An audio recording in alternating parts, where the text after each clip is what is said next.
Hi, my name is Father Geoff Farrow. I was the pastor of St. Paul's Newman Center at California State University, Fresno. And in the summer of 2008, our bishop directed the pastors in our diocese to promote Yes on Prop 8. My parish community was very progressive from its founding in 1964. Included the president, the provost, faculty members, and students at the university. And at a staff meeting, the head of our faith formation, Dr. Prandini, asked me to please make a statement of clarification because the community was divided, and they needed me, the pastor, to please clarify and grant guidance. So I prepared a statement which I delivered on the 5th of October at the end of the 11 a.m. Mass, in which I explained I could not vote yes on Prop 8, that I was more like compelled to vote no on Prop 8. That statement cost me my job. I was removed as pastor, suspended as a priest, stripped of health care, salary, retirement, and told never to visit any parish I had ever served.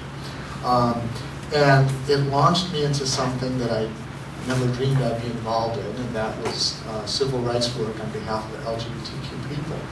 I am now on the board of directors of Get Equal, and was recently in Washington, D.C., handcuffed to the White House fence, protesting Don't Ask, Don't Tell. I tell people I was in a bad neighborhood, but in good company. And we were very happy to do that because we put it back into the news cycle and I hope to contribute to the end of that hateful policy and practice. In the early 1990s, I was eating my lunch reading a magazine, a conservative Jesuit publication called Crisis. And the author was making the point that we had arrived at a point in the United States where fundamentalist Protestants, traditionalist Catholics, and Orthodox Jews have more in common with each other than they would with their progressive co-religionists. And the fault line that runs through the major Western religions demarcates two very different approaches, both to the sacred text and to religion / spirituality itself. The fundamentalist, traditionalist, Orthodox, or I'll just refer to as the literalist approach, is essentially an approach to the sacred text. And in this mindset, the text is a self-contained and fully received. There is nothing more to be said. The text itself is seen as an answer book to all of life's personal and collective questions or problems.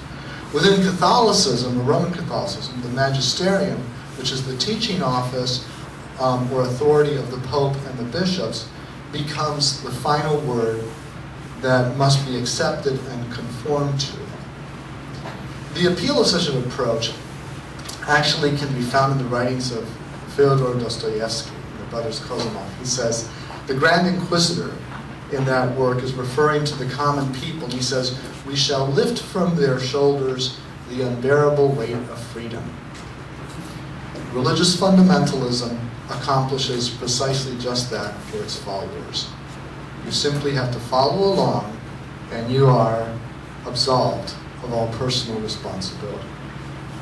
Ironically, if you read the Gospels, you find Jesus challenging this approach to religion and spirituality. Specifically, in the Gospel of Luke, in the 10th chapter, 25 through 36, when he is approached by a lawyer who asks him to comment on what is essential.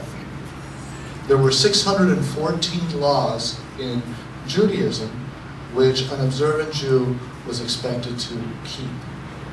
And to break one, even the slightest one, was to break them all. And so there existed at the time of Jesus a rabbinical tradition of discussion and question. What does God expect from me?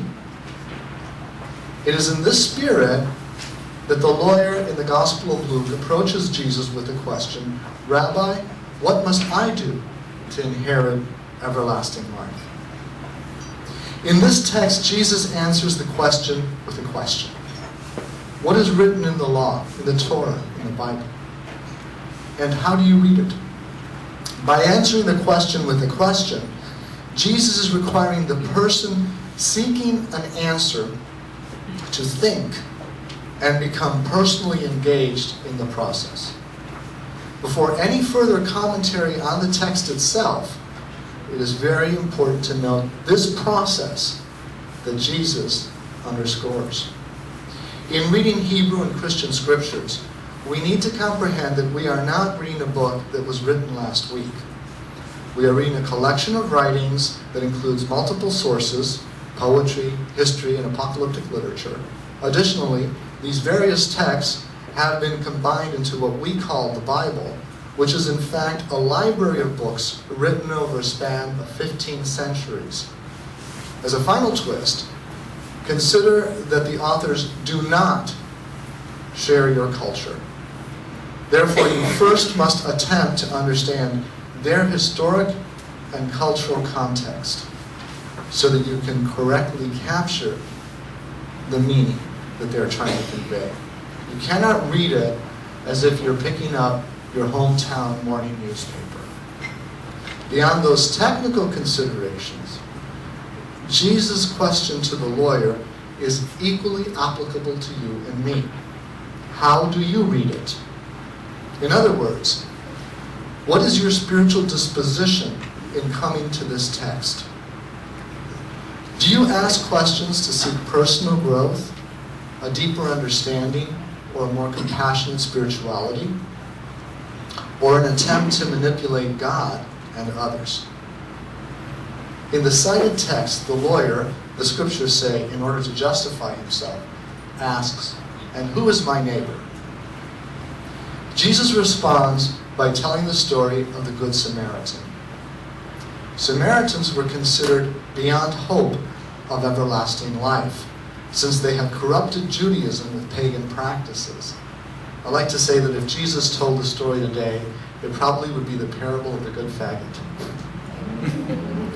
Jesus deliberately selects a Samaritan as the hero in the parable about practical charity. He does so to both challenge popular preconceptions regarding holiness and to underscore that what God desires is not legalistic perfection, but rather compassion, charity, love. The sacred text or religious authority in this model is not the final word, but rather the starting point for thought and discussion. That thought and discussion must be guided by humility as well as compassion. John McNeilis, a Jesuit priest, in his book, The Church and the Homosexual, makes the following point. The persons referred to in Romans chapter 1, verse 26 are probably not homosexuals, that is, those who are psychologically inclined to their own sex, since they are portrayed as, quote, abandoning their natural customs, unquote. The Pauline epistles do not explicitly treat the question of homosexual activity between two persons who share a homosexual orientation, and as such, cannot be read as condemning such behavior. Therefore, same-sex genders by two individuals with same-sex orientation is not abandoning their natural custom. And I would add that a gay or lesbian person who attempts heterosexual sex would be, in the light of this text, abandoning their natural custom.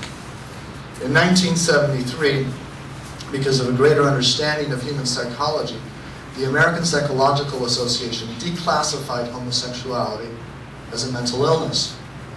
In 1975, the Sacred Congregation for the Doctrine of the Faith, which is the Church's watchdog for orthodoxy, produced a document entitled Declaration on certain questions concerning sexual ethics. In this document, they made the most remarkable statement. They stated that there are, quote, homosexuals who are such because of some kind of innate instinct, unquote. While these statements by the APA or the Church are hardly glowing affirmations of gay and lesbian persons, they represent a watershed in human perception and understanding of gay and lesbian people. These new insights have occurred because of the birth and the development of the science of psychology, an understanding of brain development in the 19th and 20th centuries. An elderly Monsignor under whom I had the privilege to serve told me, "We are not bakers, we work with souls."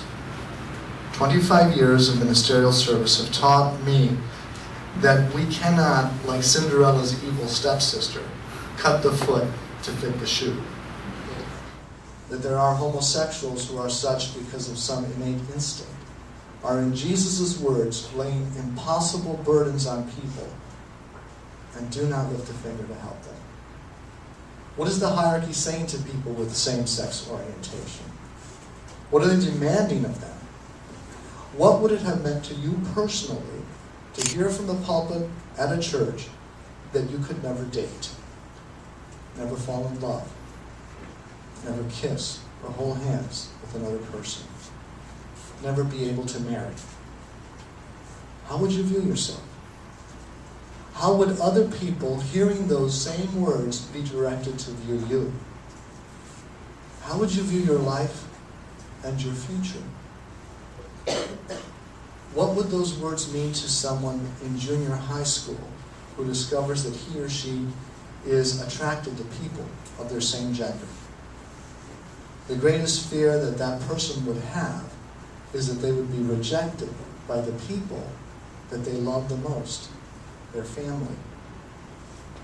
So their solution is to try to pass as being straight, to deceive, and in effect, to lie. All this in the name of God.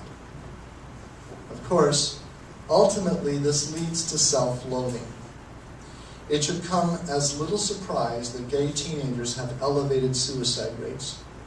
According to the Center for Disease Control's Youth at Risk Behavior Study of 1999, 33% of gay youth will attempt suicide. And whenever I'm in a room like this, there should be a whole other bank of chairs with people sitting in them who are in graves. Because they believed what they were told. You're no good.